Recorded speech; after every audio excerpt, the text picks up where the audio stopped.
বন্ধুরা, মুগ ডালের তড়কা বানানোর জন্য আমি মুগ ডালটাকে একদিন ভিজিয়ে রেখেছিলাম, তারপর কালকে ছেঁকে দিয়েছি জল থেকে এবং অঙ্কুরিত হয়ে গেছে। দেখুন কত সুন্দর হয়েছে। এই মুগ আর আলু, গাজর, টমেটো আমি একসঙ্গে এই কুকারে দিয়ে দেবো। মুগটা দিয়ে দেব আর এই সব সবজিগুলো দিয়ে দেব। লবণ দেবো পরিমাণ মতো, হলুদ 1 চামচকে একটু বেশি দেব, জল দিয়ে দেব। যতটা সবজি দেবো তার থেকে আঙুল মেপে সবজির উপরে এতটা জল থাকবে, সবজির উপরে 1 গাঁট জল থাকবে। আমি জলটা মেপে দিলাম। কুকারটা লাগিয়ে দেব। আদা রসুনটা আমি শিলে বেটে নেব। লঙ্কাটা আমার বাটা আছে। গ্যাসটা জ্বালিয়ে দেব। 2টা সিটি দিয়েছে, আমি নামিয়ে নেব। বন্ধ করে দেবো গ্যাসটা। কড়াই গরম হয়ে গিয়েছে, আমি অল্প একটু চিনি দিয়ে দেবো। চিনিটা ফুটে উঠেছে, জন্য পেঁয়াজ দেবো।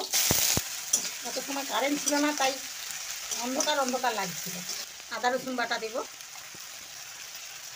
লঙ্কা বাটা দিলাম। যে যেমন পরিমাণে ঝাল খেতে চায় সেভাবে ঝালটা দেবেন। হলুদ দেব, ছোটো চামচের 1 চামচ হলুদ দিয়েছি। মশলাটা কষা হয়ে গেছে, মশলা থেকে তেলটা ছেড়ে এসছে। আমি ডিম দিয়ে দেব।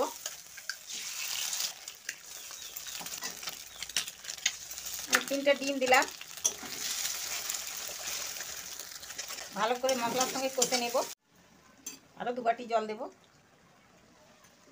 বন্ধুরা, আমার এই রেসিপিটা যদি আপনাদের ভালো লেগে থাকে প্লিজ লাইক, কমেন্ট, শেয়ার করবেন। আর আমার চ্যানেলে যদি আপনারা নতুন হয়ে থাকেন তাহলে অতি অবশ্যই সাবস্ক্রাইব করতে ভুলবেন না। এটা একটু ফুটতে থাকুক, আমি ঢাকনা দিয়ে দেব। তার আগে লবণটা একটু দেখে নেব পরিমাণটা ঠিক আছে কিনা। অল্প একটু লবণ লাগবে।